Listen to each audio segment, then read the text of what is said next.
Assalamu alaikum warahmatullahi ta'ala wabarakatuh. Alhamdulillahi rabbil alamin wassalatu wassalamu ala ashrafil anbiya'i wal mursalin.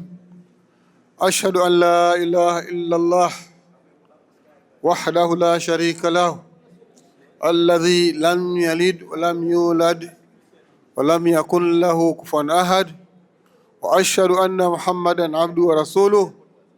Allahumma salli ala Muhammad wa ala ali Muhammad kama sallaita ala Ibrahim wa ala ali Ibrahim wa barik ala Muhammad wa ala ali Muhammad kama barakta ala Ibrahim wa ala ali sayyidina Ibrahim fil alamin innaka Hamidun Majid.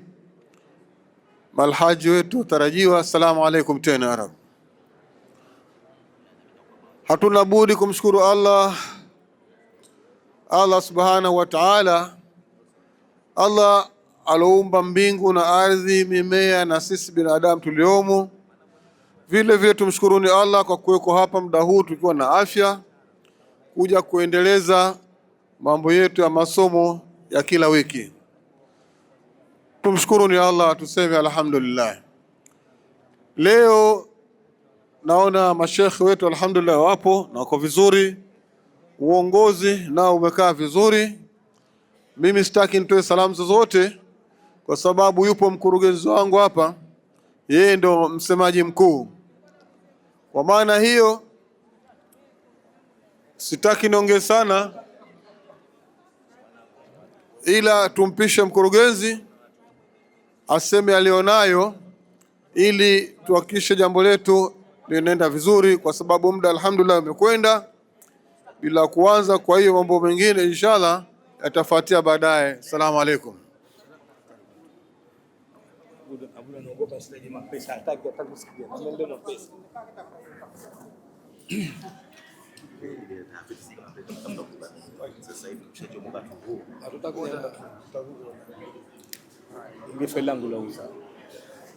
A'udhu billahi minash shaitani rajim. Bismillahir rahmanir rahim. Assalamu alaikum wa rahmatullahi ta'ala wa barakatuh. Ndugu zangu mahujaji, baada ya salam, sinabudi kumshukuru Mwenyezi Mungu Jalla Jalalu, mwingi wa rehma, na kumshukuru Mwenyezi Mungu kufikia leo kwamba tunaendelea katika darasa yetu ya 20. Tangu tumeanza darasa zetu, alhamdulillah, Mwenyezi Mungu katupa uzima. Tulikuwa tunakuja siku za Jumapili, tumefikia basi leo kwamba tunagonga darasa yetu ya 20, na tukifikia 20 tujue tena uko mbele. Sasa hivi tutakuwa harakati za safari, na harakati za safari zikianza, mambo mengi yanakuwa tena tunakwenda huku na kule. Na kwa wale ambao wamo na wapenzi wa kutizama ile group letu la Al-Marwa 2026 au 2026, tunahimizana kwa kadri ya kuhimizana, na alhamdulillah nawashukuru nyote mlikuwa ndani ya grupu, watu waungwana, watu wasikivu, watu ambao mna shauku na hamu ya hii safari yetu ya ibada yetu ya hija. Lakini bado nizungumze tu kwa kifupi.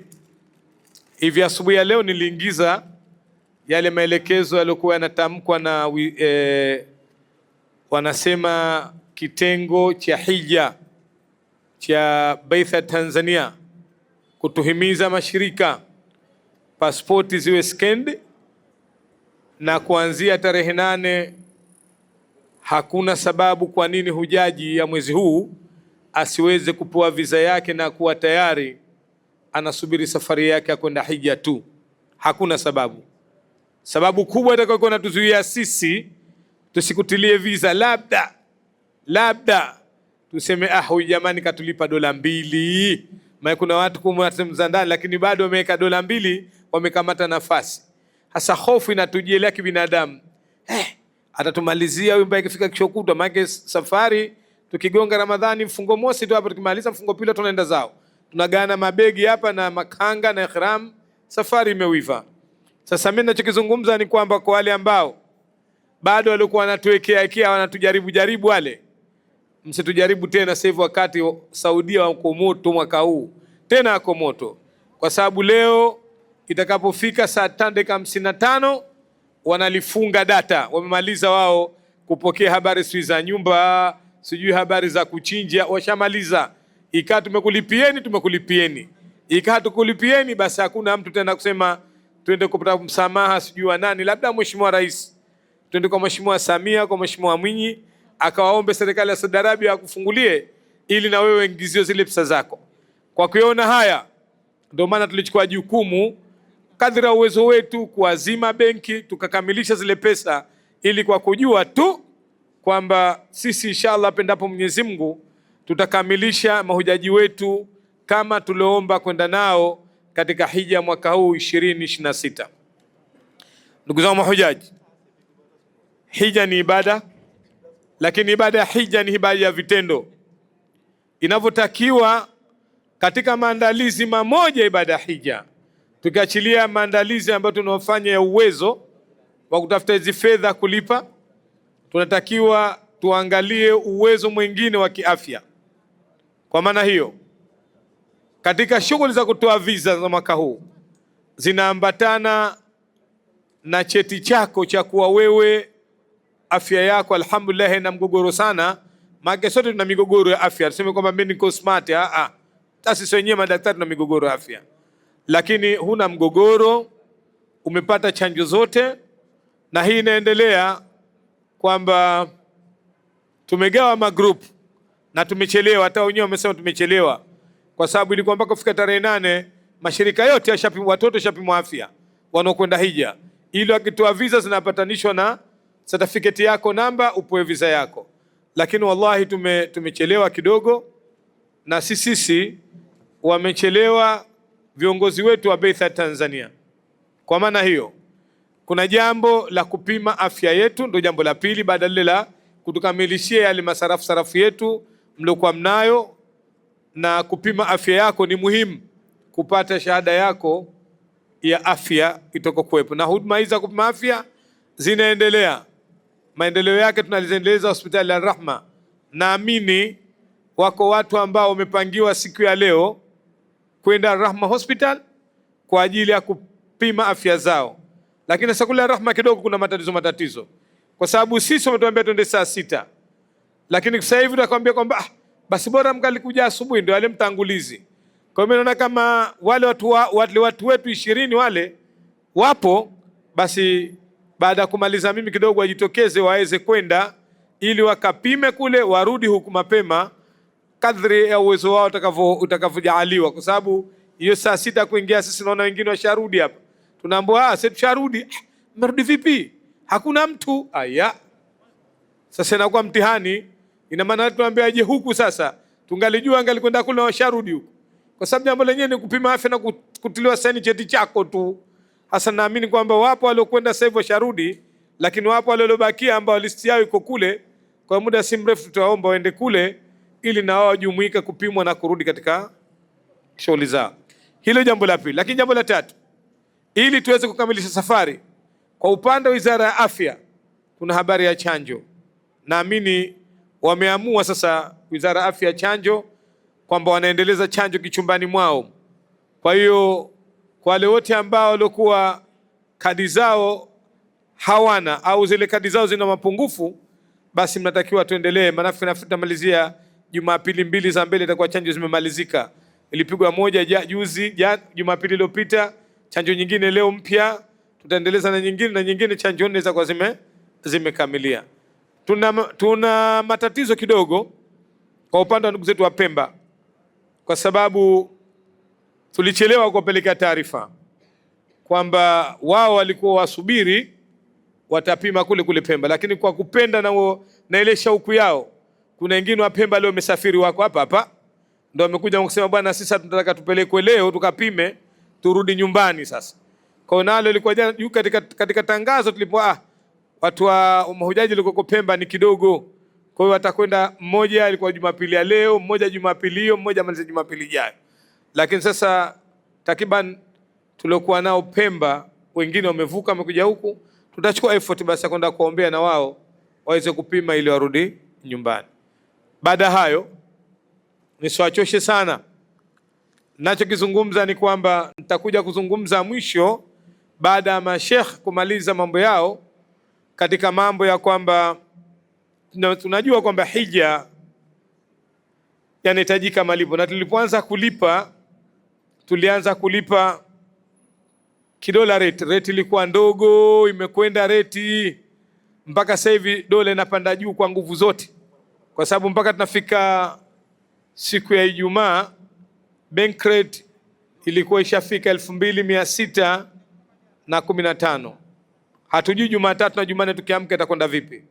Kule nyuma ilikuwa dola rate ilikuwa 2400. Tunahimiza jamani, pelekeni pesa mkabadilishe hizo, kwa kujua tu baada ya mwisho.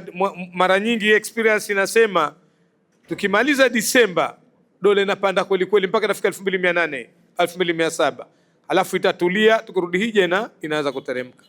Kwa mimi naamini ni kwamba kwa wale ambao hawajamaliza, hata ikiwa tunawadai, maana sasa tuna deni letu hapa, tuna uongozi unadai au shirika linadai dola 5, 10, 15 katika changing rate, basi viongozi wahusika wapo.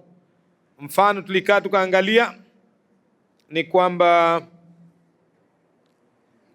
wale viongozi wote ambao walipitia kupitia kwa viongozi wetu wakuu, mfano kama Sheikh Abudu ana timu yake, baadaye atakanao pembeni hapa kiongozi mkuu wa Haji Assistance. Masa kumekucha tunataka kugonga visa, sasa akasema mimi sijagongewa. Nakwambia bwana, bado kidogo una deni, mimi sidaiwi, au pengine wewe umetulipa sisi tumekusahau humu kukuandika, kwa sababu wewe una receipt, pengine katika computer yetu hukuingia, au mimi sikufikishia ile receipt. Sasa tunasema huyu anadaiwa, kumbe la hadaiwi maskini. Kwa nalo ni neno kuweza kila mmoja kujijua mie vipi. Asa edha umuone Sheikh Abudu, edha umuone mwenyekiti Haji Assistance, huyu bwana mwacheni huyu katibu hausiki kabisa huyu.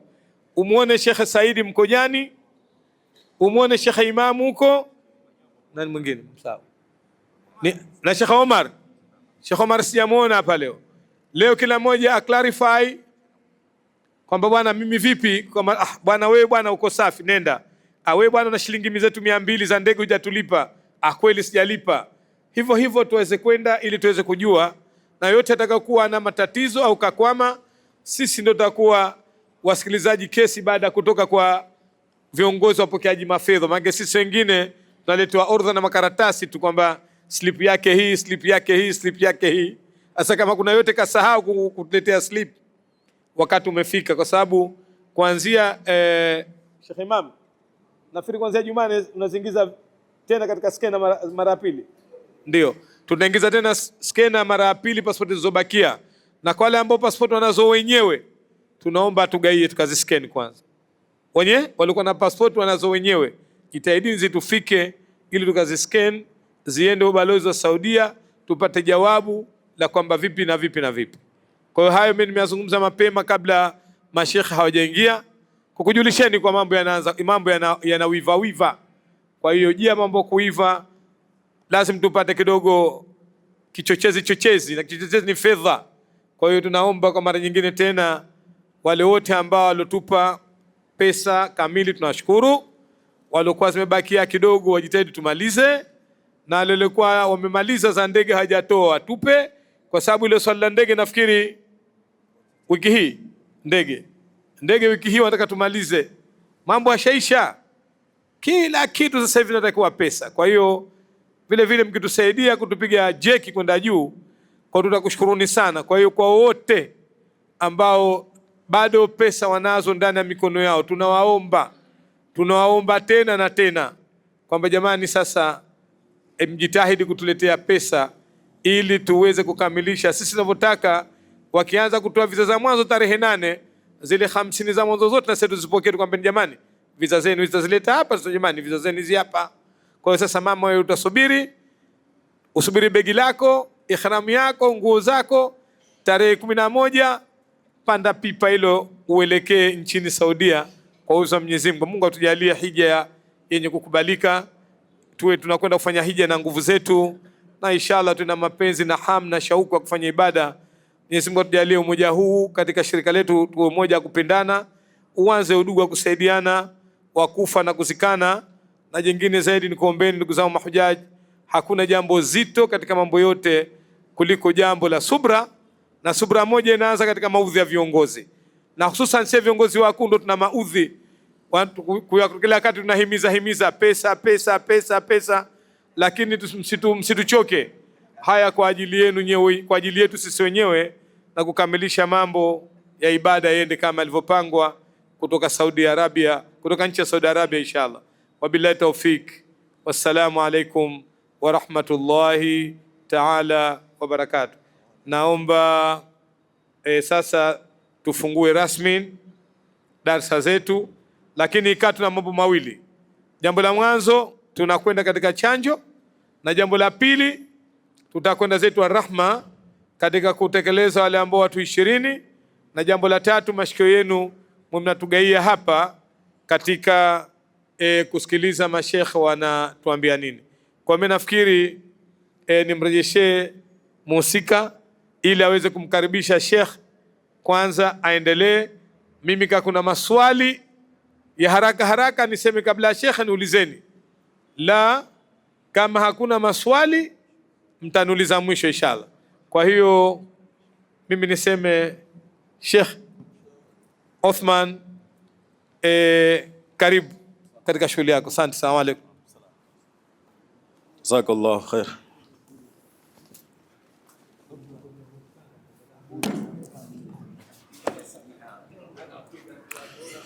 Assalamu alaykum wa rahmatullahi wa barakatuh.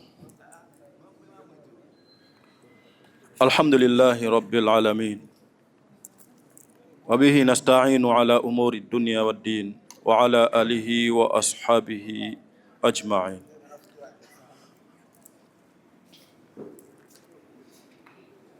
Watukufu wa Islam, hatunabudi kumshukuru Allah subhanahu wa ta'ala kwa kutuwafikisha tena siku ya leo tukiwa katika ukingo wa darasa zetu hizi. Yaani tuko ukingoni kumalizia hatua ya kwanza katika darasa zetu ambazo zinafahamisha matendo yote ya hija, na ndio lengo kuu ambalo limetukutanisha hapa kuweza kufanya ile ibada ambayo tumeitarajia kwa uhakika.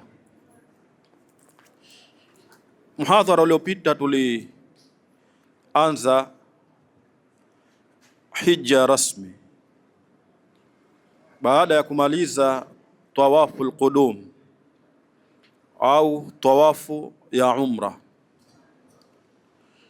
Tumemaliza tawafu ya umra, tukakaa tukasubiria siku ya mwezi 8 Dhulhijja, ambapo siku hii ndiyo siku ya mwanzo inapoanza ile hija. Na siku ya mwezi 8 tukasema inaitwa yaumut tarwiya.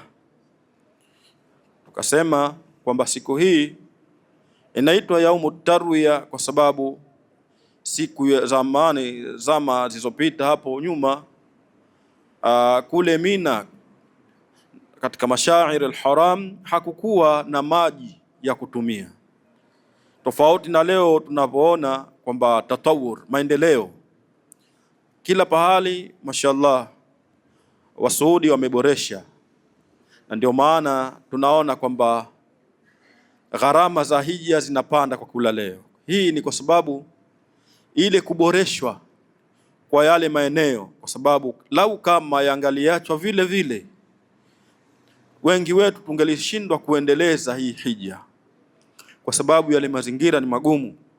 Mazingira ni nchi ya jangwa yenye mawe na milima, nchi ambayo ndani yake kuna majabali yenye ya mamba yale magumu, lakini pia hali ya hewa yake ya joto kali sana.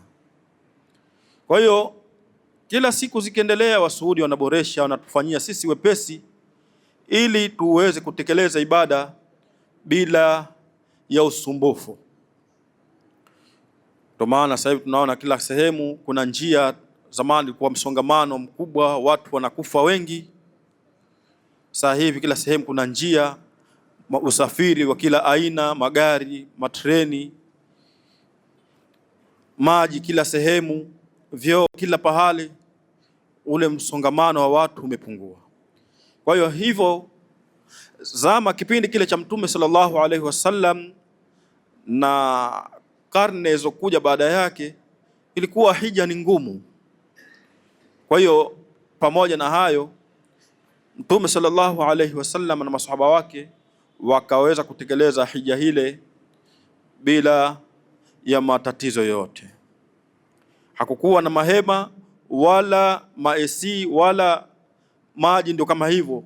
Ilikuwa inaitwa siku ya mwezi 8 Yaumut Tarwiya, siku ya kuchukua maji kupelekwa kule katika viwanja vya Mina. Kwa hiyo tukasema kila hujaji hapo siku ya mwezi 8 anatakiwa ajitayarishe, avae vizuri, ajiandae kwanza kabla ya kuvaa, kujisafisha katika kiwiliwili chake, avae, ajitie manukato. Mwanamume avae ihram, mashuka mawili kama ambavyo kafanya katika umra, na wanawake wanavaa nguo zao ambazo wamejiwekea wenyewe.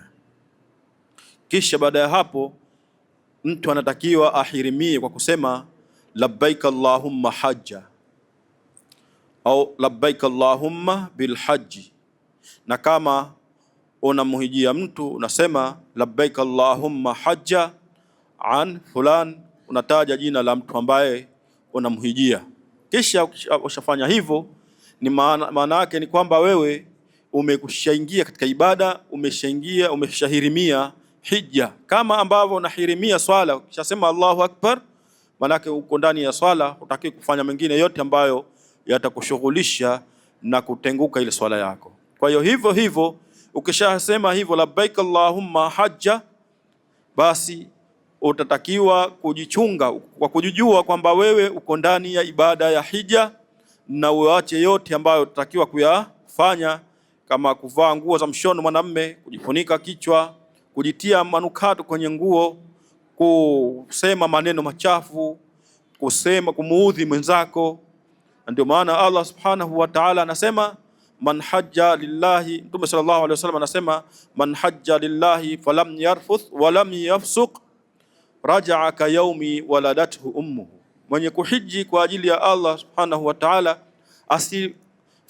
asiseme maneno machafu wala asifanye ufasik, asimuudhi mtu yoyote, basi mtu huyo atarejea kama siku ambaye kazaliwa na mama yake.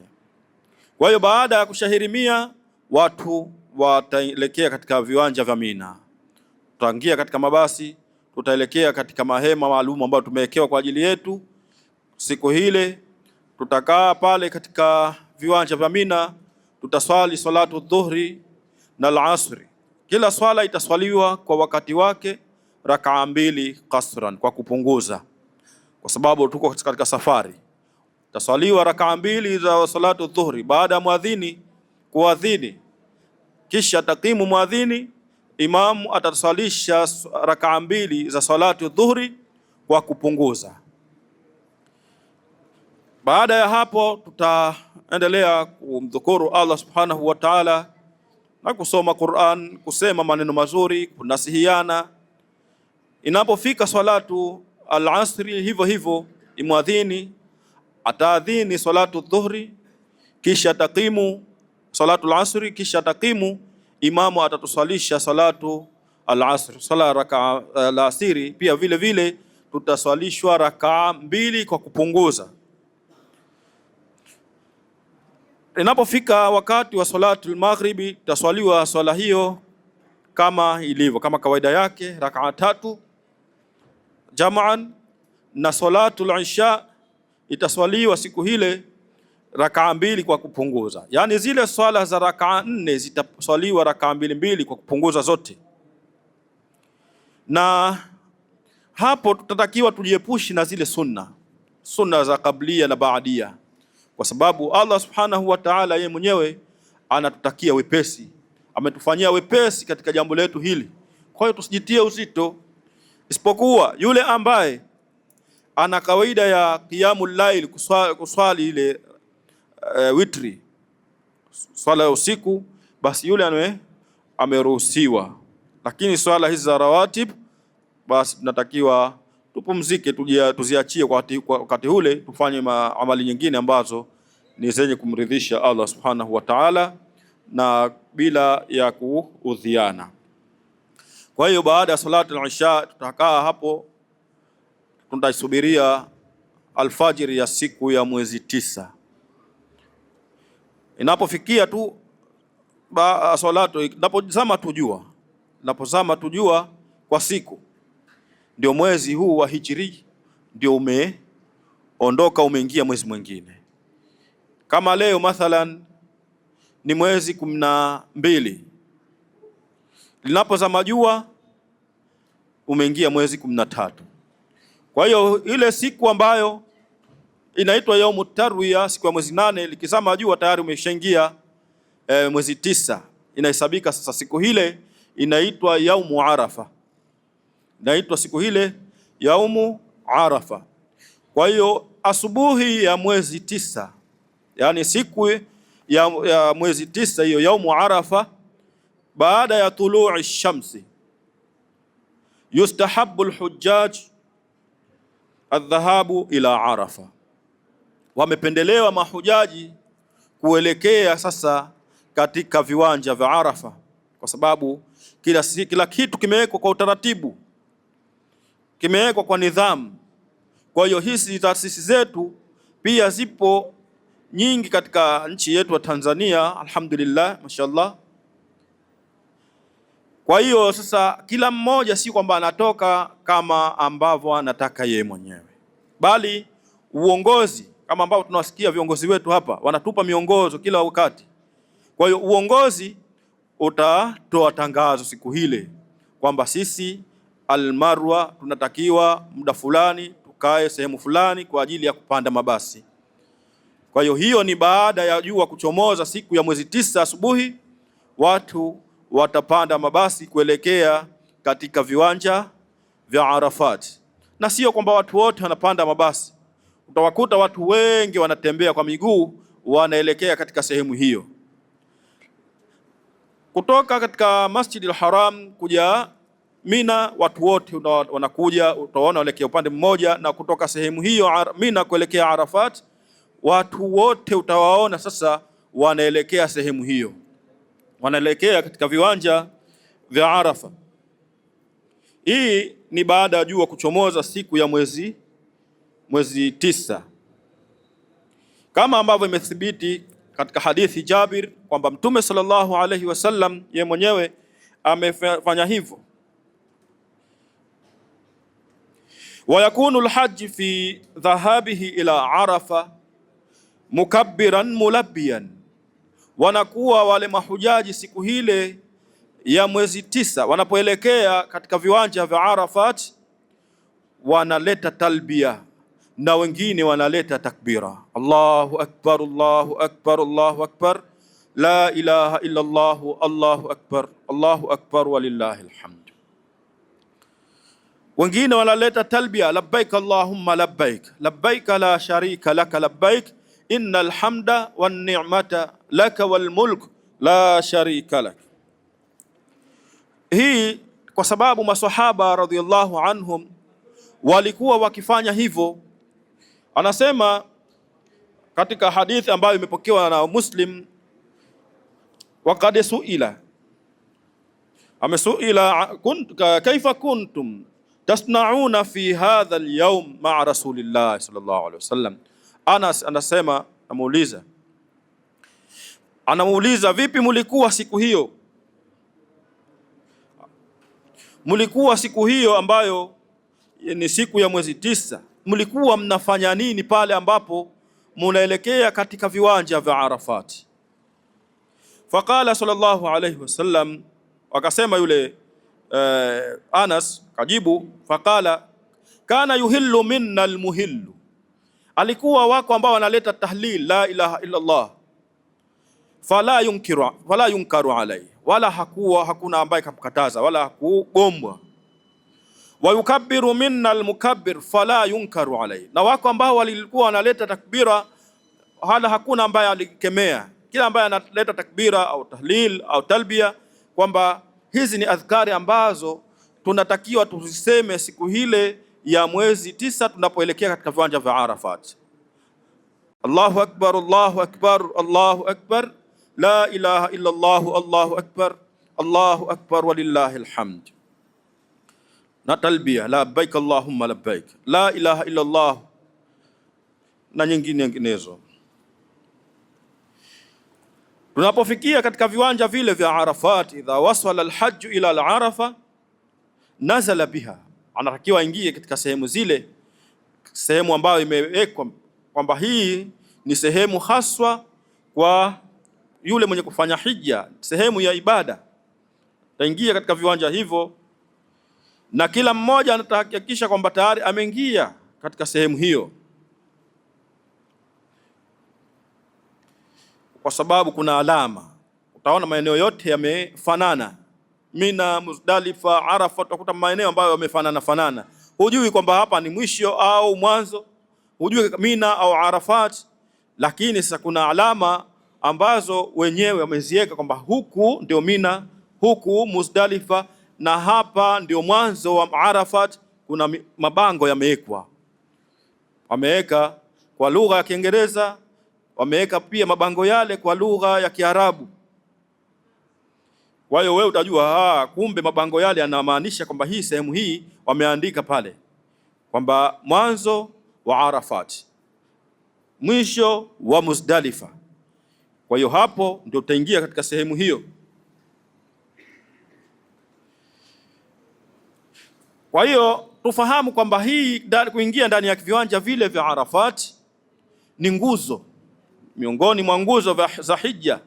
Lazima mtu awe na uhakika kwamba sasa wewe uko katika viwanja vya Arafat, na ujue kwamba hicho kitendo cha kuwa kwako pale wewe ni nguzo ya hiyo ibada yako ambayo umekwenda huko, lazima itekelezwe. Sasa unapofikia katika sehemu hiyo, sio kwamba tayari kufika kwako pengine unaweza kufika saa 4 saa 5 kabla zawali. Hapo bado ile ibada ya wukufu bi Arafa haijaanza. Yabda zamanu alwuqufu bi Arafa, unaanza muda wa kusimama pale Arafat min zawali shams, baada ya jua kupinduka, kuingia tu kwa muda ule wa salatu dhuhri. Sasa hapo ndio imeanza hiyo ibada ya wukufu bi Arafa, kusimamo cha Arafat, na inaendelea muda wake ila tulu'i alfajri, hadi kuchomoza kwa alfajiri ya mwezi 10. Yani baada ya jua kupinduka, muda wa dhuhuri pale, muda ule hadi siku ya mwezi wa alfajiri, au wakati wa alfajiri siku ya mwezi 10, wakati wa alfajiri mwezi 10 ndio mwisho wa kisimamo cha Arafat. Na ndio maana Mtume sallallahu alaihi wasallam akasema, alhajju Arafa faman jaa lailatal jam'i qabla tulu'i alfajri faqad adraka alhajj. Man jaa lailatal jam'i qabla tulu'i alfajri faqad adraka alhajj. Nasema Mtume sallallahu alaihi wasallam kwamba hija ni Arafa, hija ni Arafa. Yule mwenye kuja, pengine kuna dharura ambayo imemfanya akachelewa, pengine mtu alikuwa ni mgonjwa, wengine wanatoka safari za mbali, lakini kufika pale pengine ni wakati ambao watu wanaondoka pale, pengine usiku. Sasa yeye kaingia pale usiku, ndio lailatul jam', usiku wa jamu, kwa sababu umekusanya matendo yale ya hija. Usiku ule wa Muzdalifa, kutoka Arafa kwenda Muzdalifa, usiku huu unaitwa lailatul jam'. Kwa hiyo mwenye kuja usiku huu kabla ya kuchomoza alfajiri, mtu huyo ameidiriki haji. Kabla ya kuchomoza alfajiri, mtu huyo itakuwa ameidiriki haji.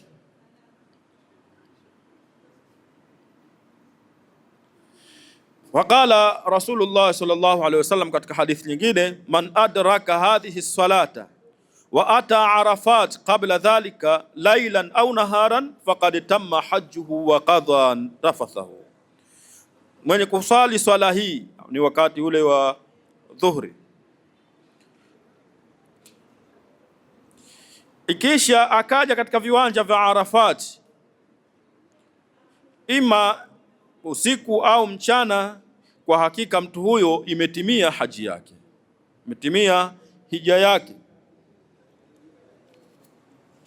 Hata kama mtu kasimama japo kidogo tu, dakika 5 tu, kenda pale bado dakika 5 tu kutoka alfajiri, basi kutoka ile siku ya mwezi 9 au kuchomoza alfajiri ya mwezi 10, basi mtu huyo ameidiriki hija yake.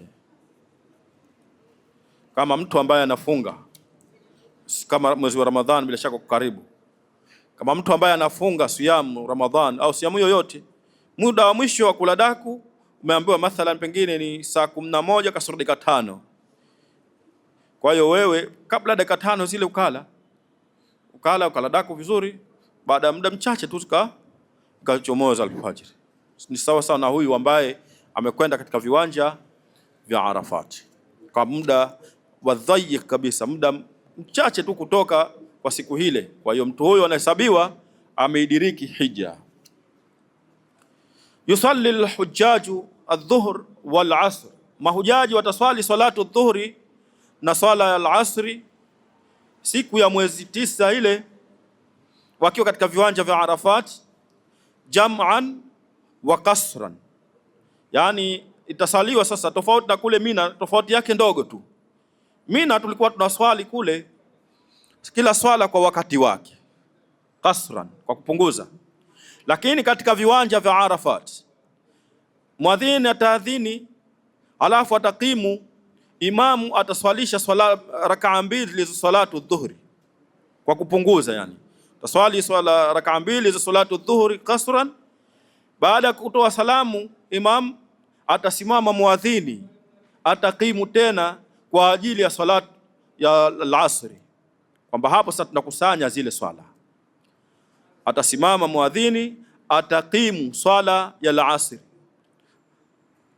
Baada ya hapo imam atatuswalisha rakaa 2 za swala ya al-asri kasran wa jam'an, yani jam'u taqdim, hiyo inaitwa jam'an taqdiman.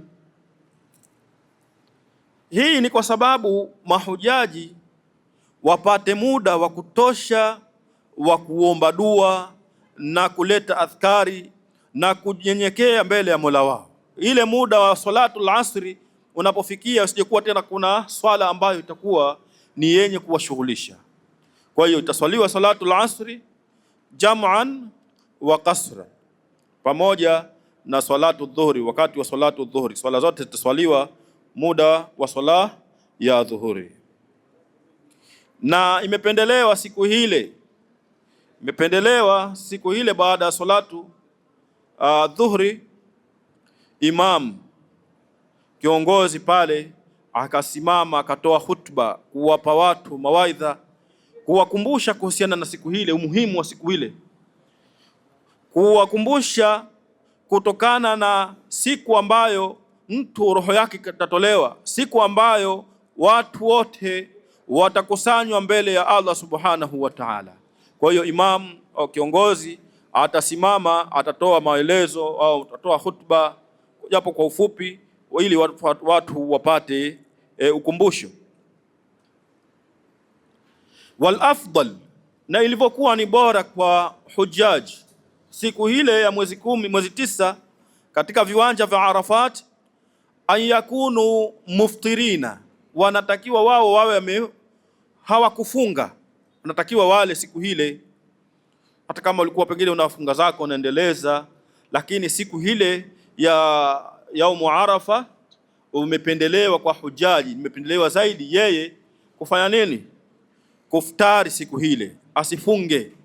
Ama waliokuwa si mahujaji, kwao wao wamependelewa zaidi kufunga siku hile ya mwezi 9. Limadha, Kwa nini imekuwa wao imependelewa mahujaji kula siku ile ya mwezi 9, siku ya Arafat? Ili wapate nguvu kwa ajili ya kuomba dua na adhkari. Mtu anapofunga anakuwa nguvu inapungua mwilini na kuwa hamu kidogo inakuwa ndogo, tofauti na pale ambapo mwili una nashati, umepata chakula, huna njaa, uko katika hali nzuri kabisa, unaomba dua hali ya kuwa uko na nashati. Dalili ya kwamba mtu imependelewa zaidi kufutari wale ambao wako katika viwanja vya Arafat, hadithi Ummul Fadl an Ummul Fadl bint al-Harith anna nasan tamarawu indaha yawma Arafa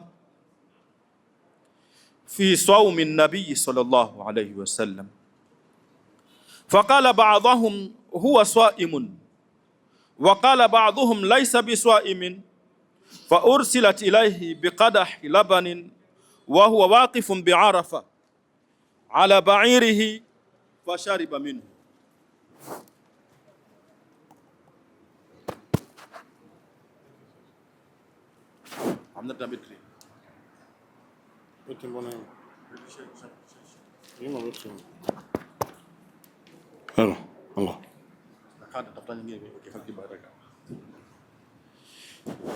Kwamba anasema Ummul Fadl asema watu walijadiliana mbele yake katika ile siku ya Arafa kuhusiana kwamba mtume kafunga au hakufunga. Wengine wakasema mtume kafunga na wengine wakasema hapana, mtume hakufunga. Wengine wakasema kwamba mtume kafunga na wengine wakasema hakufunga. Kisha akapelekewa chombo kilichokuwa na maziwa. Mtume sallallahu alaihi wasallam akanywa maziwa yale kuthibitisha kwamba yeye hakufunga. Wasuila an sawmi yaumi Arafa, na Mtume sallallahu alaihi wasallam aliulizwa kuhusiana na kufunga siku hii ya mwezi wa Arafa kwa wale ambao walikuwa ni bora zaidi, lakini kuhusiana na fadhila za kufunga siku hile. Yukaffiru sanata almadiyata walbaqiya, anasema Mtume sallallahu alaihi wasallam, funga ya siku ya Arafat inafuta madhambi yaliyotangulia na ya mwaka mtu alio, kwamba yale mwaka huu ambao unaofuata basi mtu anafutiwa madhambi yake. Hadithi nyingine Mtume sallallahu alaihi wasallam anasema, siyamu yaumi Arafa ahtasibu ala Allah an yukaffira as-sanata allati qablahu wa sanata allati ba'dahu. Funga ya mwezi siku ya Arafa, Allah subhanahu wa ta'ala anamfutia mtu huyo ambaye amefunga madhambi ya siku ambayo imepita na mwaka ambao upo, yale ambayo kayafanya. Lakini madhambi haya ambayo yanafutwa ni madhambi madogo, kwa sababu dhambi kubwa mtu hasamehewi kwa kuswali tu au kwa kufunga tu, bali kwanza anatakiwa mtu huyu alete taubatun nasuha, alete toba ya kweli kutokana na yale ambayo kayafanya makubwa, kwa sababu madhambi madogo yanafutika unaposwali tu. Salawatul khams wal jumu'atu ila al jumu'ah wa ramadhanu ila ramadhan mukaffiratun lima bainahun, yani kwamba sisi kila sehemu Allah subhanahu wa ta'ala anatufutia sisi madhambi, kwamba mtu anapotekeleza swala 5, inapokuja siku ya Ijumaa, yani Ijumaa hadi Ijumaa nyingine, Ramadhani hadi Ramadhani nyingine, basi mtu anafutiwa madhambi ambayo kayafanya ndani yake, bisharti idhajtuni batil kabair, mtu pale ambapo atajiepusha na madhambi makubwa. Madhambi makubwa ni yapi? Tatu kuyajua. Madhambi makubwa ni yale ambayo Allah subhanahu wa ta'ala amewaahidi wale wenye kuyafanya madhambi hayo wa'idin shadid, adhabu kali katika Qur'an. Kila pahali pengine Allah subhanahu wa ta'ala anasema ulaika lahum adhabun shadid, wenye kufanya dhambi hizo. Au imekuja Allah subhanahu wa ta'ala akaweka hukumu zake ndani ya Qur'an, imma hudud, kuweka zile hadi, mtu atakayefanya hivi, atakayezini apigwe bakora 100, au kama mzinifu huyo amekushaoa apigwe mawe hadi kufa, au mlevi apigwe bakora, zile ambazo zimekuja hukumu zake kwamba watu wafanyiwe pale ambapo watafanya madhambi hayo. Kwa hiyo madhambi mfano huo basi hayafutiki isipokuwa mtu huyo alete tauba, na kwa shurutiha, tauba yenyewe kwamba mtu ajute kwanza, ajute kuifanya dhambi hile na amtake Allah subhanahu wa ta'ala msamaha, na asije akairejea tena dhambi hile, na matendo yake yawe ni yenye kumridhisha Allah subhanahu wa ta'ala. Sio anatubu katika dhambi hii alafu kesho anakuja katika dhambi nyingine, anatubia dhambi hii anakuja katika dhambi hile. Hawa ni wale ambao wanamfanyia Allah subhanahu wa ta'ala istihza. Kwa hiyo mtu anapotubu ajijue kwamba wewe dhambi hile ni kubwa, na unaleta tauba ya kweli ili Allah subhanahu wa ta'ala akusamehe, na usije ukaifanya tena dhambi hiyo, wala usije ukaazimia maishani mwako. Na kama kuna haki za watu ambazo umezichukua au unadaiwa, basi ujue huquqi nas lazima urejeshe katika toba yako. Haitothibiti toba yako mpaka urejeshe haki za watu, na kama mmekosana basi waombe msamaha kabla ya siku yako ya kufa. Kwa hiyo tupo katika viwanja vya Arafat, tukasema watu siku hile wataswali swala ya dhuhuri na al-asri kwa wakati wa dhuhuri jam'an wa qasran. Na hujaj atatakiwa siku hile awe hakufunga, ale katika vyakula ambavyo mwenyewe anahisi kwamba hivi vinapendwa na nafsi yake. Lakini pia vile vile katika kusimamo cha Arafa, Arafa sio sehemu maalumu kama ambavyo tunaona watu wanang'ang'ania katika Jabalur Rahma. Napokwenda kule kila mmoja anakimbilia katika lile jabal. Sio kwamba Arafat ni sehemu hile tu, bali sehemu yoyote unaoambiwa kwamba hapa ni Arafa kwako wewe, hiyo ndio unatakiwa usimame. Pamoja na kwamba Mtume mwenyewe sallallahu alaihi wasallam alisimama sehemu hiyo, lakini na yeye mwenyewe ndio huyo ambaye Mtume sallallahu alaihi wasallam amesema Arafa kulluha mawqif. Arafa yote ni sehemu ya ibada ya kisimamo katika ibada hii ya hija. Kwa hiyo hujaj anatakiwa siku hile amkithirishe kumtaja Allah subhanahu wa ta'ala, akithirisha takbira, tahlil, kithirisha kusoma Qur'ani na dua kwa wingi. Mdhalilisha shetani siku hile, kwa sababu shetani yeye anapambana. Ndio maana katika hadithi anasema kwamba siku ile shetani amekata tamaa kuabudiwa katika jaziratul Arab, lakini ameridhia yale mambo madogo madogo tu watu ambayo wanayafanya wao. Kwa hiyo siku ile wewe ni siku ambayo ya kihistoria katika maisha yako, ipatize siku ile kwa kuleta toba ya kweli na kukusanya dua zako zote ziombe sehemu ile, ili uondoke katika sehemu ile Allah akusamehe, awe tayari kisha kusamehe madhambi yako. Tujue kwamba sehemu ya Arafat a'dhamu multaqa lilmuslimin, ni sehemu tukufu kubwa sana ambayo Waislamu wanakutana siku hile katika ibada yao.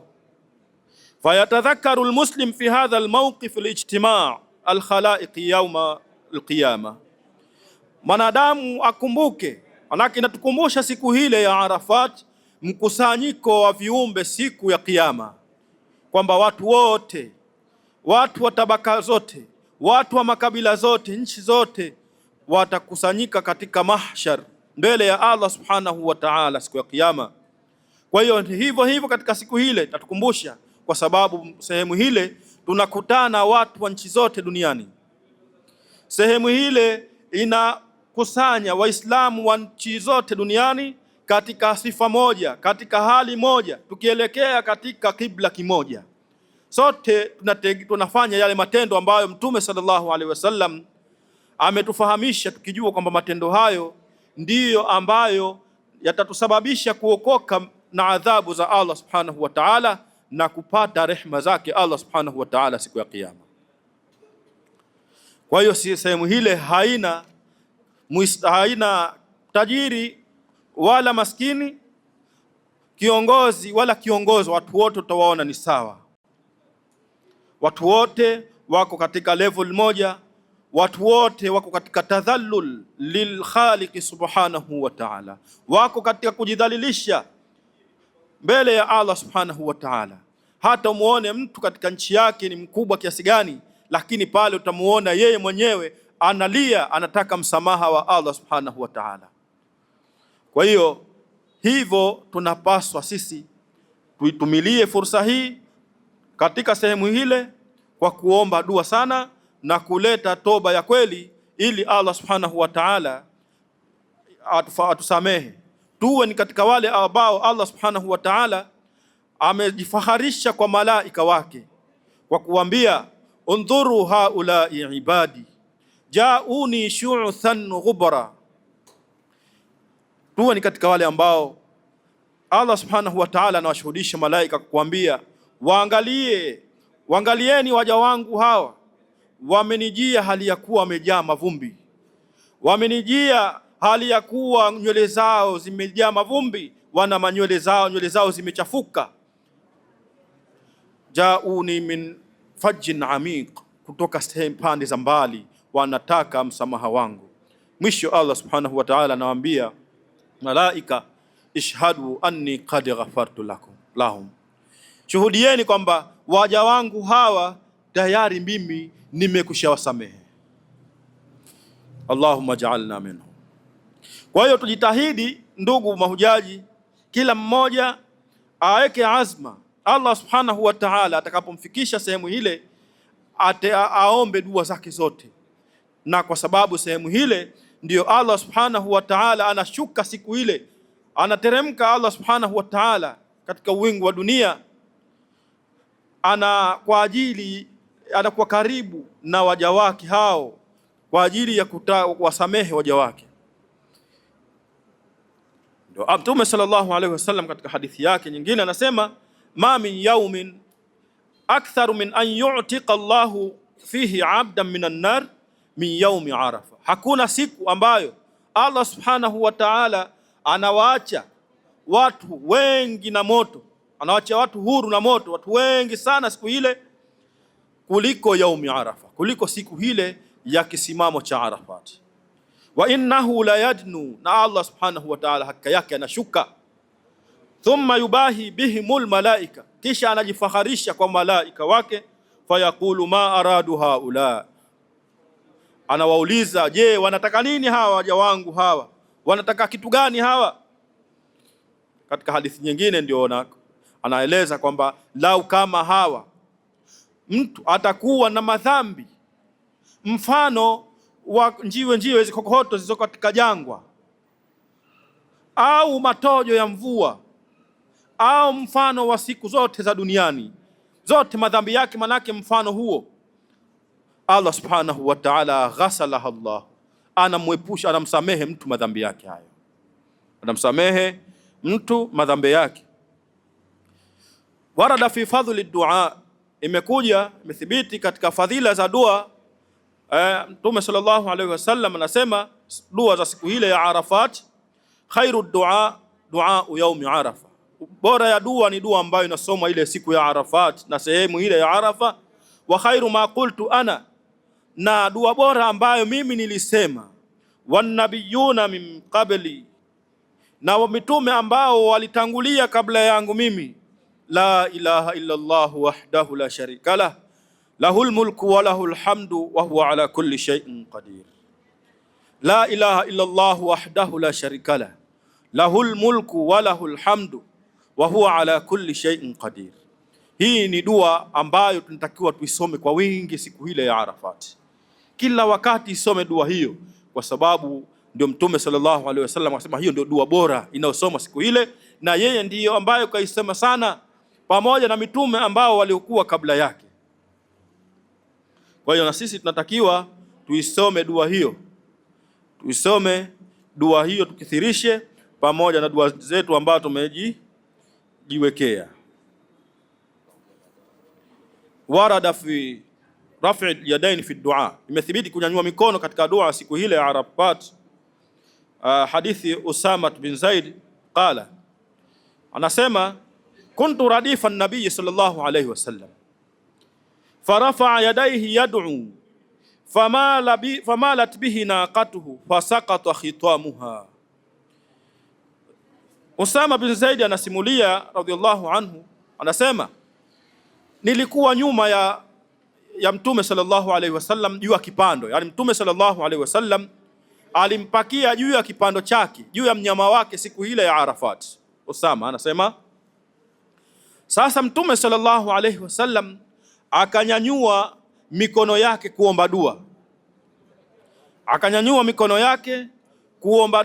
kaomba dua Mtume sana muda mwingi, mpaka yule ngamia akachoka, akainama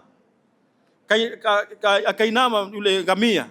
Mtume sallallahu alaihi wasallam hakutosheka tu kwamba ndio basi, kamkamata kwa mkono mmoja, anaendelea kuomba dua Mtume sallallahu alaihi wasallam. Kwa hiyo kuna fadhila nyingi za kisimamo cha Arafa na dua nyingi, na kama ambavyo tumesema kwamba dua bora ambayo mtu anatakiwa iseme sana siku ile ya Arafat, la ilaha illa Allah wahdahu la sharika lah, lahul mulku wa lahul hamd wa huwa ala kulli shay'in qadir. Kwa hiyo na nyingi nyinginezo tutafahamishana katika siku za mbele inshallah taala. Kisha baada ya kuzama jua siku ile ya Arafat, baada ya kuzama jua, yani kwamba muda baada ya dhuhuri, baada ya salatu dhuhuri ile, muda wako wote wewe utumilie kuomba dua, yani kutoka muda ule pale hadi kuzama kwa jua, wakati wa swala ya maghribi. Sasa jua linapozama sasa siku ya mwezi 9, hapo mahujaji watatakiwa kuondoka katika viwanja vya Arafat. Tutatoka katika sehemu hiyo kwa nidhamu kama ambavyo tutapangiwa, na sehemu ambayo tunatakiwa kwenda ni sehemu nyingine ambayo tulisema ni wajibu.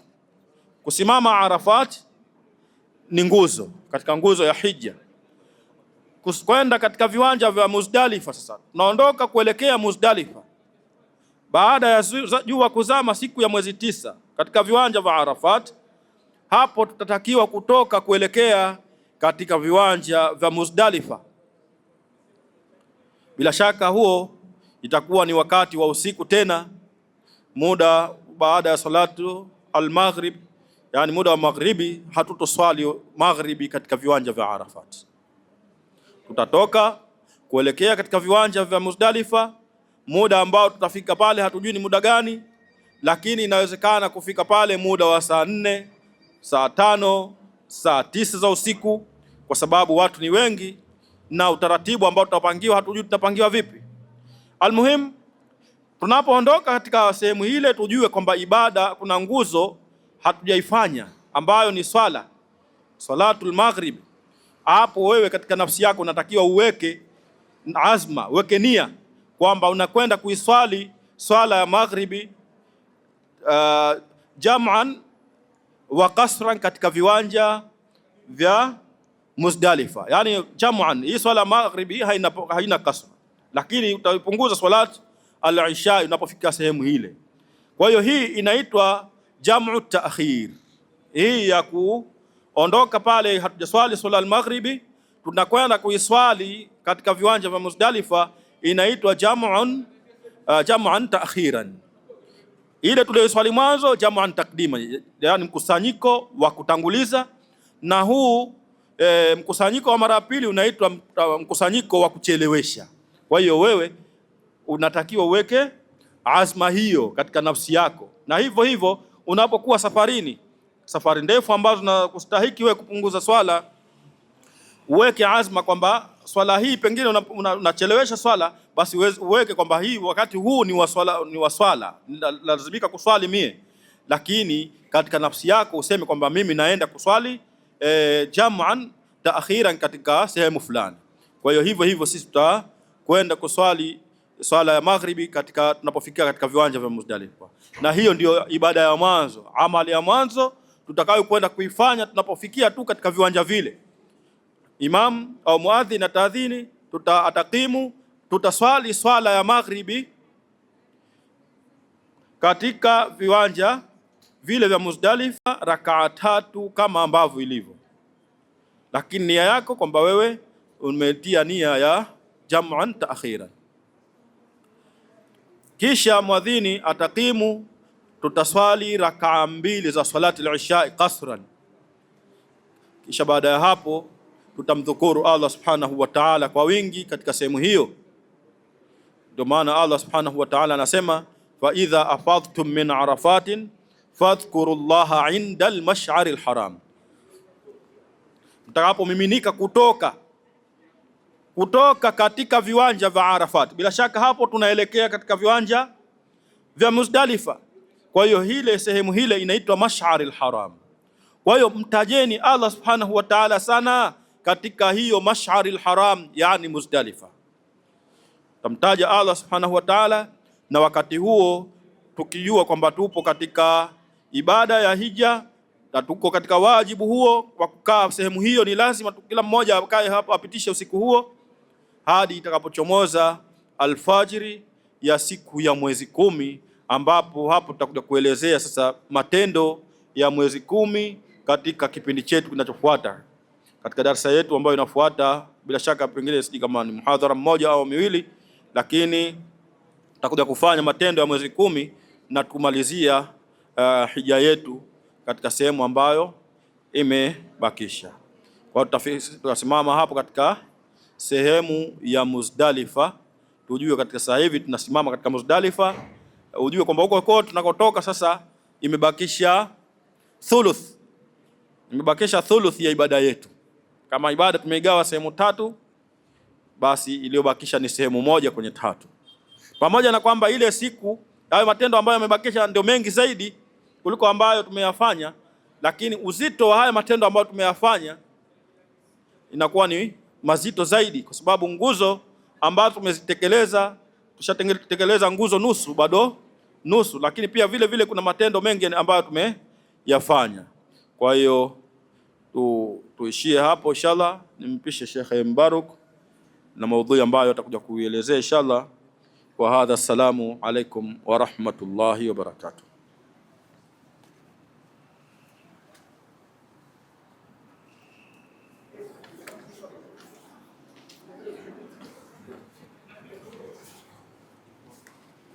السلام عليكم ورحمة الله تعالى وبركاته. الحمد لله نحمده ونستعينه ونعوذ بالله من شرور أنفسنا وسيئات من أعمالنا، من يهده الله فهو المهتد ومن يضلل فلن تجد له وليا مرشدا. وبعد.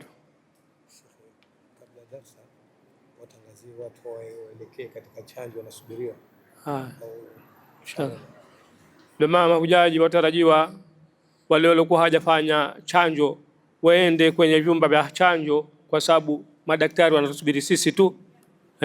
Kwa hivyo tufanye hima, muda unaghariki.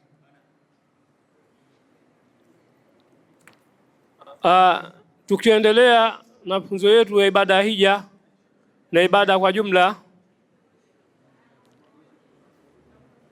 dini ya Uislamu ni kama alivyosema Mtume sallallahu alaihi wasallam, bunya al-Islam ala 5. Uislamu umejengiwa nguzo 5. Katika nguzo 5 hizo ni shahada, kuswali, kusimamisha sala yani, kutoa zaka, kufunga Ramadhani na kuhiji. Kwa hivi dini yote ni moja. Dini ni moja na jengo moja, na vipengele tofauti. Inna Allah yuhibbu man yuqatilu fi sabilihi saffan kaannahu bunyan marsus. Kwa hivi dini ni jengo zima. Dini ni jengo zima ambalo limeshikamana. Sasa huwezi ukaitafundisha sala uweka mbali na zaka. Huwezi ukaika zaka mbali na hija. Vitu vyote hivi vinakuwa ni kitu kimoja. Kwa kuwa tulikuwa tunazungumzia kuhusu swala, kwa hivyo swala imegusa kila ncha, kila upande, kila sekta ya dini. Kwa hivi shekhe kaingia kwenye mada ya swala kwa sababu imeambatana pia na hija. Huwezi kwenda kwa hiji bila kuswali. Kwa hivi sisi tumo ndani ya safari ya hija. Tumo ndani ya safari ya hija. Kwa hivi ni lazima maandalizi ya hija tuyafuate kiukamilifu. Kuanzia swala hata namna ya ibada, namna gani tutaswali, lakini pia makando ambayo tulikuwa nayo kabla ya kutekeleza ibada ya hija. Kwa sababu tunakwenda kwenye ibada kubwa tukufu ambayo ukiifanya, ikiwa umeifanya inavyopasa, unaondoka kama siku uliozaliwa kutoka tumboni mwa mama mzazi. Nani ni mtu safi, huna dhambi. Kwa hivi makosa madogo madogo ya kibinadamu kabla ya kuingia kwenye ibada ya hija ujirekebishe kwanza. Ujirekebishe kwanza. Na kwenye yale ambayo Mwenyezi Mungu amekutaka utekeleze kikamilifu kama alivyosema Subhanahu wa Ta'ala, ya ayyuhalladhina amanu taqullaha haqqa tuqatihi wa la tamutunna illa wa antum muslimun. Enyi mlioamini, mcheni Mwenyezi Mungu inavyopasa kuogopa, wala msife isipokuwa ni Waislamu. Ni vipi wewe utafikia kumwabudu Mwenyezi Mungu au kumcha Mwenyezi Mungu unavyostahiki? Umejaribu wanavyuoni kutoa kila namna ya tafsiri, lakini tafsiri ambayo kwamba haina shaka ni moja kwa moja pale alipokuamrisha Mwenyezi Mungu asikuone hupo, na pale alipokukataza asije akakukuta. Kwa hivi alikuamrisha ulifanye kadri unavyoweza, kama alivyosema Mwenyezi Mungu, ittaqullaha mastata'tum, mcheni Mwenyezi Mungu namna ambavyo mnaweza. Katika utekelezaji ufanye unavyoweza, lakini katika kuepuka uepuke kila kitu. Idkhulu fi silmi kafa, ingieni katika Uislamu kwa kila kitu. Ina maana huwezi ukasema mimi sehemu hii naingia, sehemu hii naacha. Kama alivyosema afatuminuna bi ba'd alkitabi wa takfuruna bi ba'd, hivyo nyinyi mnaamini baadhi yaliyo kwenye kitabu, mengine mnayakanusha. Fama jazaa man yaf'alu dhalika illa khizy fil hayati dunya. Kwa hivi hivyo ndivyo katika Uislamu ulivyo. Kwa hivi hata katika mafunzo utaona huwezi ukachagua hili nalitaka, hili silitaki, au hii halihusiani na hili. Ndio maana ukaziona hizi mada zinagusana. Kwa hivi leo tulikuwa tuzungumzie kuhusu swala kama kawaida. Na tuliingia katika swala namna vitenguzo vya sala zinatenguliwa na kitu gani? Karibu mambo 14. Tukafundisha kadri ya muktasari ulivyo. Leo tulikuwa tuingie katika salatul musafir, sala ya msafiri. Sala ya msafiri, sisi ni wasafiri watarajiwa. Tunaondoka hapa kama wanadhimu walivyosema, labda tarehe 13 mwezi wa 5, tunaelekea Saudi Arabia kwa kufanya ibada ya hija. Kwa hivyo tukiondoka sisi tunakokwenda ni wasafiri. Tunaanza safari tukiwako uwanja wa ndege. Safari tunayokwenda, kwanza mtu msafiri anatakiwa anaruhusiwa kupunguza swala kama tulivyosoma huku, kukushanya, ama kwa kutanguliza ama kwa kuchelewesha. Ni safari gani ambayo huambiwa huyu ni msafiri? Huyu anaambiwa huyu ni msafiri. Ni safari ambayo kwamba kwanza iwe ni halali, ni sheria, si ya maasi, halafu masafa sipungue meli 40 8, hata kama hii safari ataikata kwa mkupuo mmoja. Kwa hivyo haya ni mambo ambayo kwamba anatakiwa ajue. Ataanza wapi kupunguza sala? Baada akitoka katika ngome yake, kama ni ngome anakaa kwenye ngome au katika mwisho wa majumba ya mji wake. Kwa hivi mahujaji hapa wakishaingia ndani ya airport kwa ajili ya safari, kila kitu kishakuwa tayari, hapa wataanza kuhesabiwa wao ni wasafiri. Kama kuna sala iliyowakabili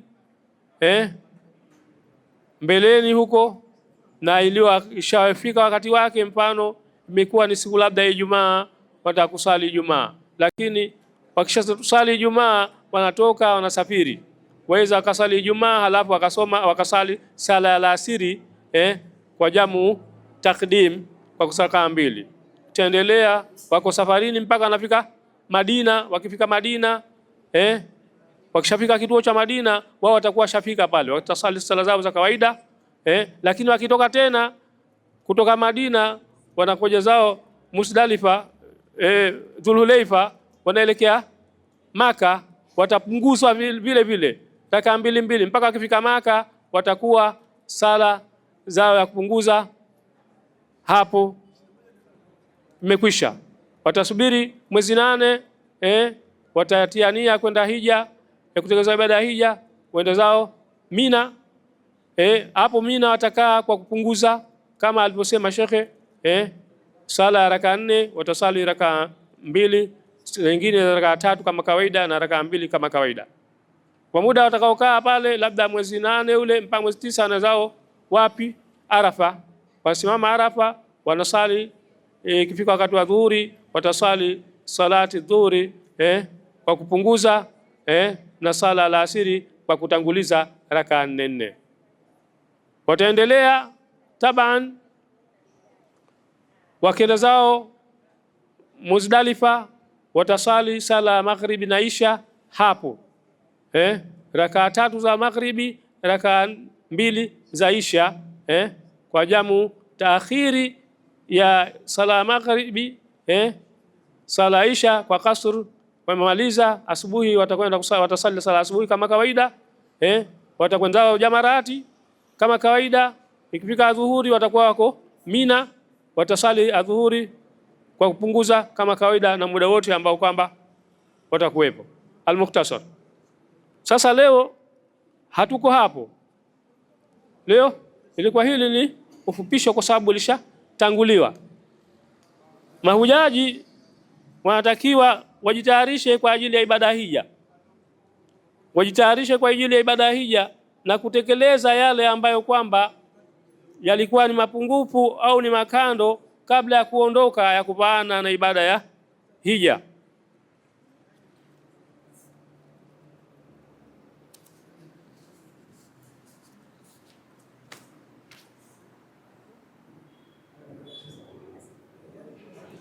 Naam, idha azama almuslimu ala safari ila alhaji au umra yustahabu lahu an yusi ahla.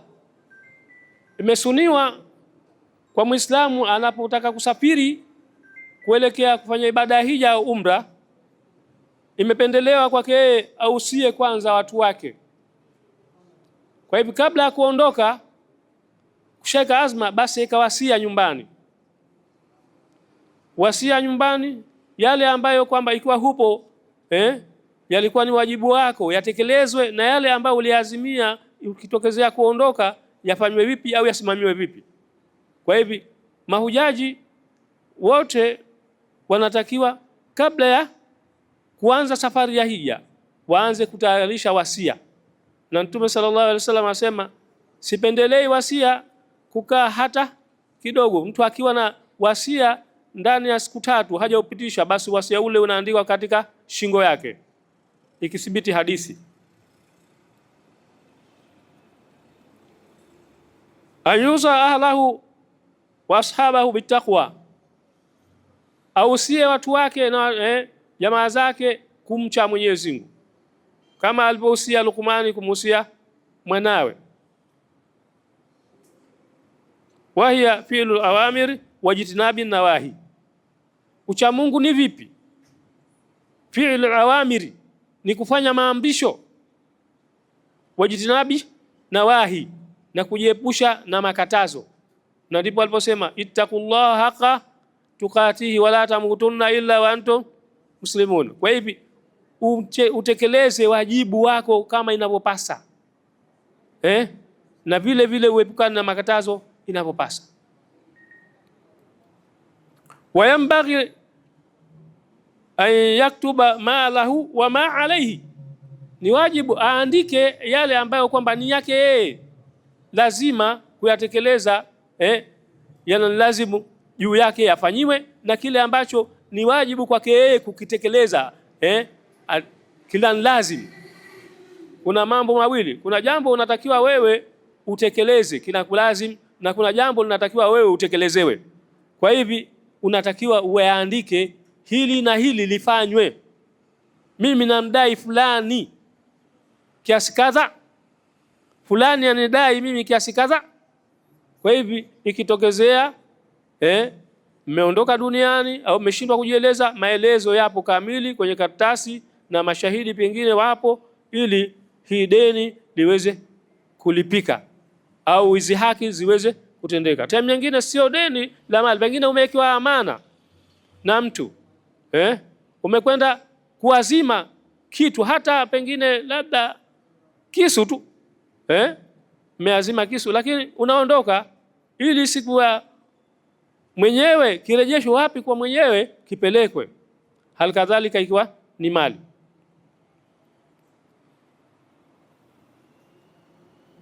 Wayambaghi an yaktuba ma lahu wa ma alayhi min ad-diyun, inatakikana aandike kile ambacho ni kwake yeye na kwa dhidi yake yeye katika deni, anadai au anadaiwa.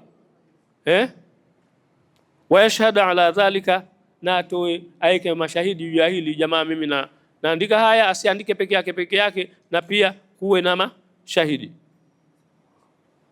Wajibu ala mubadarati ila taubatin, pia inatakiwa haraka atubie hujaji. Haizuru kutubia, si lazima hujaji wakati wote utubie, usilale kama hukutubia. Usikubali kupitiwa na usiku mzima, siku nzima hukutubu kwa Mola wako. Tubia haraka, tubu ila Allah jamia. Lakini ikiwa wewe unakwenda kufanya ibada ya hija, basi kuna mambo haya jilazimishe kwamba mimi lazima niyatekeleze.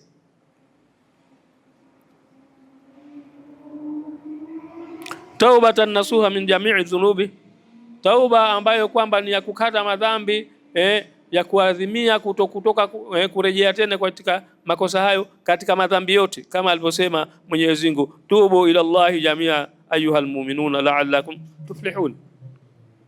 Tubieni, yani rejeeni, takeni msamaha nyote waumini kwa Mwenyezi Mungu, ili mpate kufanikiwa. Sisi tunakwenda kwenye ibada ambayo kwamba ina mafanikio ya mwanadamu, haijawahi kutokezea, haijawahi kutokezea ndani ya maisha yake pengine, isipokuwa ni mara hiyo, na imewekwa ni mara moja tu wajibu kwa mtu kufanya ibada ya hija. Kwa hivi inatakiwa ajitahidi kukamilisha wajibu wake kadri inavyowezekana, asiwe na kinyongo katika nafsi yake, asiwe na majukumu ya ziada katika nafsi yake ambayo kwamba yanalazimika kuyatekeleza akawa hakuyatekeleza.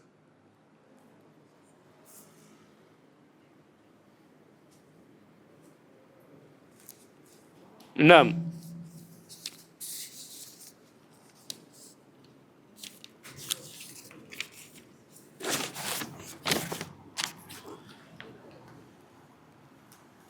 Mwenyezi Mungu anasema hivi, a'udhu billahi minash shaitani rajim, ya ayyuhalladhina amanu idha tadayantum bidain, enyi mlioamini mnapodaiana madeni.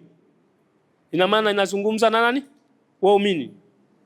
Huku mtu aya inasema tubu ila Allahi jami'an la'allakum tuflihun, nyote, ina maana toba kwa kila mtu, lakini hapa inataja waumini.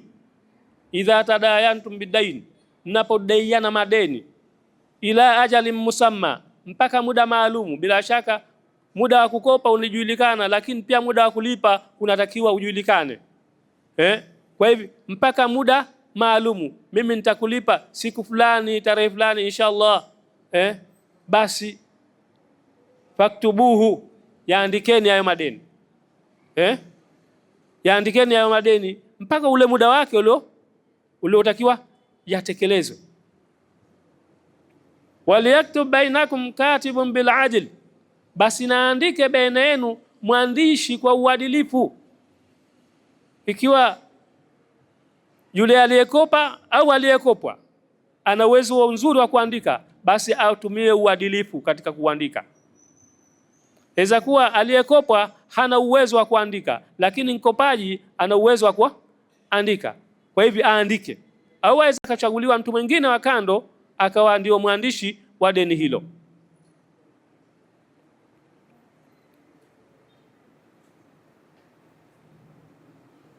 Waliyaktub bainakum katibun bil adl, basi naandike baina yenu mwandishi kwa uadilifu. Ina maana baina mdeni na mdaiwa waweza yote akawa ni mwandishi. Wala yaba katibun, wala sikatae mwandishi.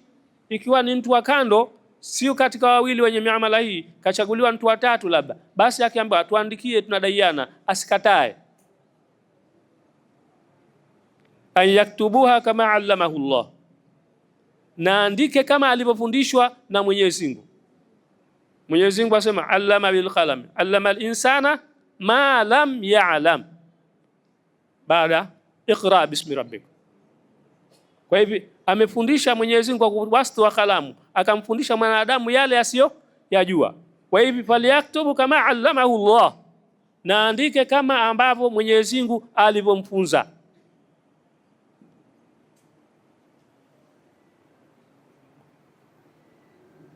Falyaktub, basi naandike. Waliyumli lilladhi alayhi haqu, atoe maelezo yule ambaye anayo haki. Yani yule ambaye haki yake imekopwa, basi atoe maelezo kumwambia yule mwandishi, mimi fulani na ndai fulani bin fulani kiasi fulani mpaka muda fulani.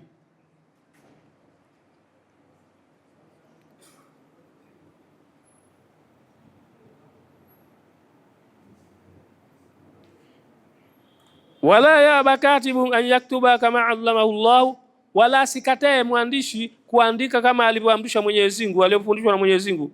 Falyaktubu waliyumli lilladhi alayhi haqu, basi naandike na atoe maelezo yule ambaye anayo haki.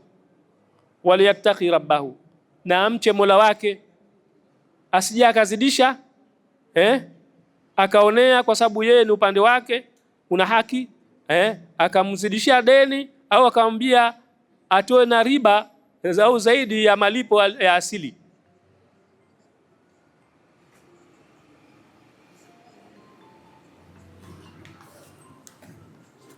Naam.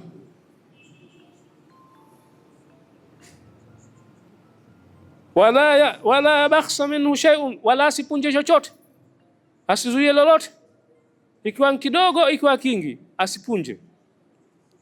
Wala yabakhsa minhu shay'un, wala asipunguze chochote. Fa in kana alladhi alayhi haqqu safihan au dha'ifan au la yastati' an yumilla huwa falyumlil waliyuhu bil adl, yawezekana yule mwenye mali hana uwezo wa kuandika, labda ni mtoto mdogo, si hoja kwa udogo wa umri, lakini waweza kumiliki, au ni safihi, hajui mambo yalivyo, hana ukamilifu wa mambo yalivyo, lakini kamiliki mali kwa njia yoyote ile. Kwa hivi atolee maelezo weli wake, msimamizi wake. Inaweza kuwa mali hii labda ni yatima, umeikopa wewe, sawa? Yatima yule sio wako wewe, ni wa mtu mwingine. Basi yule aliye msimamizi wa yatima yule atoe maelezo yale kwa uadilifu.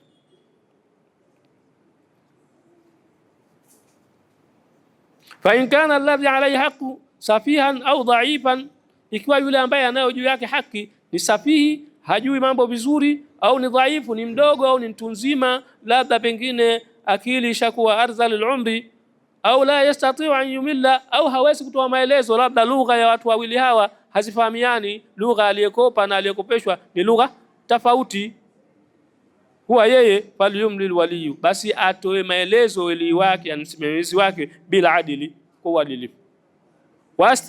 wastashhidu shahidain, hili deni wekeni mashahidi wawili, upande huu au upande huu, ili hawa wawe itakapotokezea mzozano hawa waweze kusimamia hii haki na kuelezea kile ambacho wameshuhudia.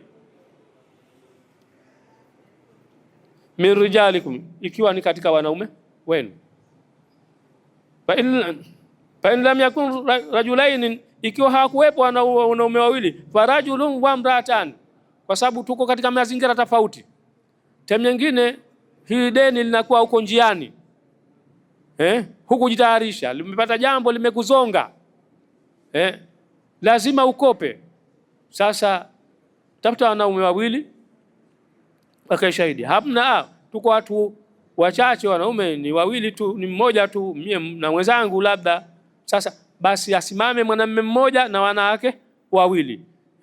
Huu shahidi unakubalika, wanawake wawili katika kesi za kibinadamu au dharura za kibinadamu, wanawake wawili na mwanamume mmoja.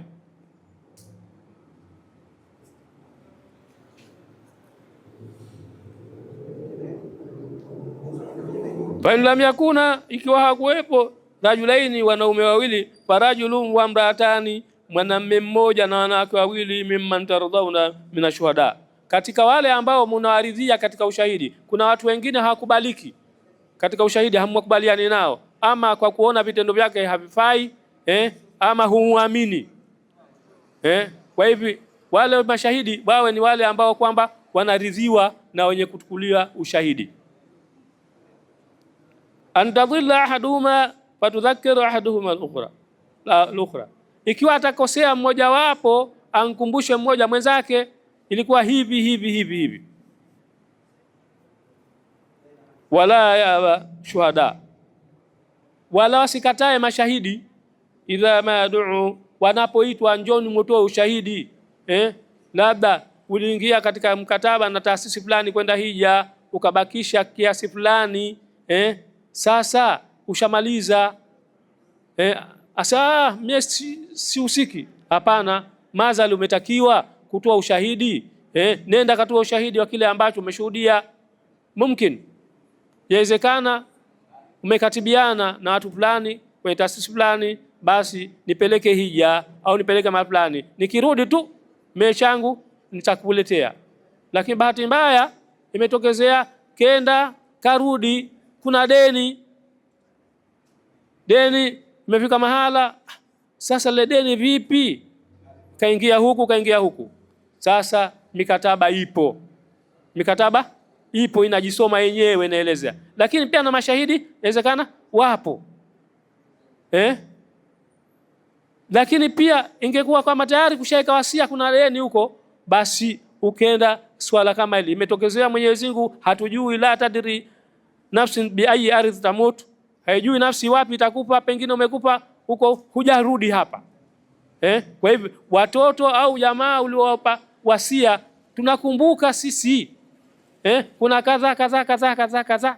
Kwa hivyo ule jamii hapa haiwi nani mzozo, wala hakuna kuchupa mipaka, kwa sababu Mwenyezi Mungu amechunga haki za kila mmoja. Mwenyezi Mungu anachunga haki ya kila mmoja.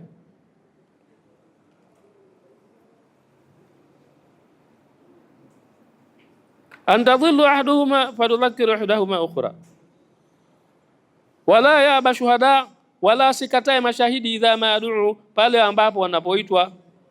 Wala tasamu an taktubuhu saghiran au kabiran, wala msiache kuandika, iwe ni kidogo au kikubwa. Labda imekuwa hija ni $5,500 kwa Marwa, lakini hujaji kakamilisha $5,480, bado $20 tu. Sasa asende kwa $20, mwache ende. Mwenye taasisi andika kwamba mnanidai mimi $20, na mimi niusie kwangu kwamba mimi nimekwenda hija lakini nadaiwa $20 na taasisi. Kwa nini? Huo ndio uadilifu. Dhalikum aqsitu inda Allah, huo ndio uadilifu mbele ya Mwenyezi Mungu. wa aqwama lishahadati, na kusimamisha ushahidi. Ina maana una ushahidi wewe upande huu na upande mwingine. Una upande ushahidi wa kimaandishi, una ushahidi wa mazingira ambao umeandaa kwa watu wako kwa kuweka wasia, pia na ushahidi wa walioshuhudia hali halisi.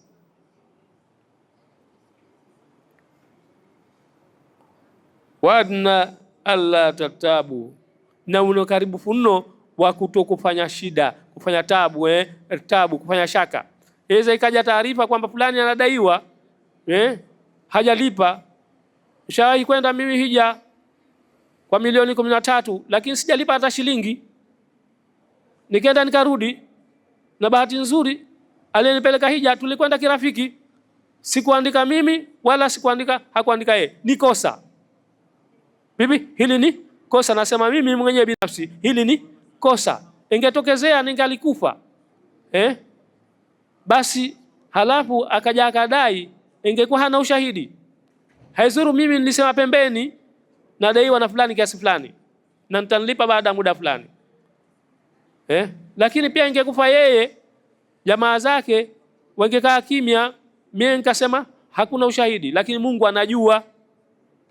Mwenyezi Mungu anajua. Hamui kwenye minongono watu wawili isipokuwa Mwenyezi Mungu ni watatu wenu, wala chini ya hapo au wengi wapo. Kwa hivi kwanza watu binadamu takiwa kama alivyosema Mwenyezi Mungu, ittaqullaha haqa tuqatihi wala tamutunna illa wa antum muslimun.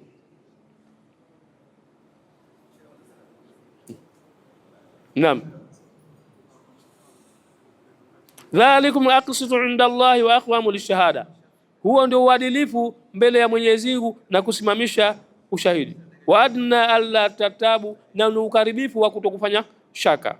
Illa an takuna tijaratan hadiratan tadurunaha bainakum, labda itapokuwa ni biashara ambayo mnazungushiana baina yenu, nipa nikupe, chukua hichi na chukua hichi. Falaisa alaikum junahu alla taktubuha, ikiwa ni biashara ya mkono kwa mkono hakuna makosa kutokuiandika. Ikiwa ni biashara mnaokwenda kwa sababu weza ukenda katika safari zako kumfanya biashara, lakini mkono kwa mkono, si tatizo kutokuiandika, kwa sababu ushachukua wewe haki yako na yeye kashachukua haki yake. Wa ashhadu idha tabaya'tum, lakini ikeni mashahidi wakati mnapouziana, ili isije ikatokea khilafu baadaye. Wala yudharu katibun wala shahidu, asijakadhuriwa mwandishi hata shahidi. Wa in taf'alu fa innahu fisqun bikum, ikiwa mtafanya hivyo kumzuru mwandishi au shahidi, huo ni uasi kwenu. Wattaqullah, endeleeni kumcha Mwenyezi Mungu. Wa yuallimukumullah, na Mwenyezi Mungu anakufundisheni. Wallahu bikulli shay'in alim, Mwenyezi Mungu anajua kila kitu. Wabillahi tawfiki, wassalamu alaykum wa rahmatullahi ta'ala wa barakatuh.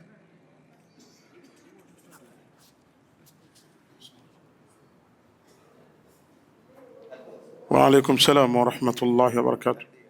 لبيك اللهم لبيك، لبيك لا شريك لك لبيك،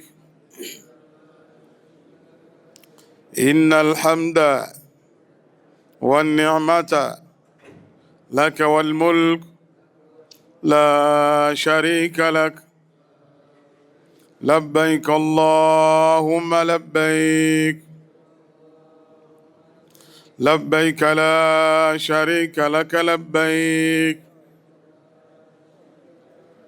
إن الحمد والنعمة لك والملك لا شريك لك، لبيك اللهم لبيك،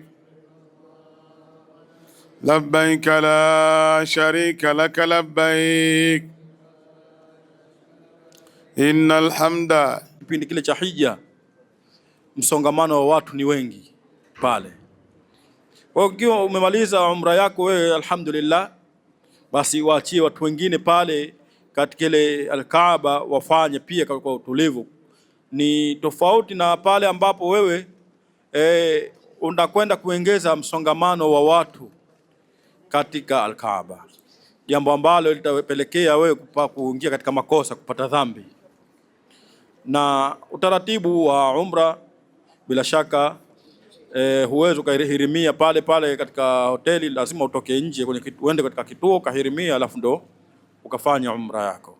Lakini vizuri zaidi tunasema baada ya kumaliza umra yako au tawaful qudum yako wewe ni kusubiria hija, ukatekeleza matendo ya hija. Baada ya hapo ndio unaweza kufanya umra zako nyingine. Na pia vile vile una uzuri au usalama wa afya yako kutokana na hali ya hewa. Tumesema kwamba hali ya hewa kule ni nzito, tofauti kwamba wewe ukijichosha pale katika siku zile na mbele yake kuna hija, utakuja nahofiwa kwamba utakuja kuwa na nini, utakuja kushindwa na hija yako. Kwa hiyo vizuri utekeleze, usubirie baada ya kumaliza hija. Allahu a'lam.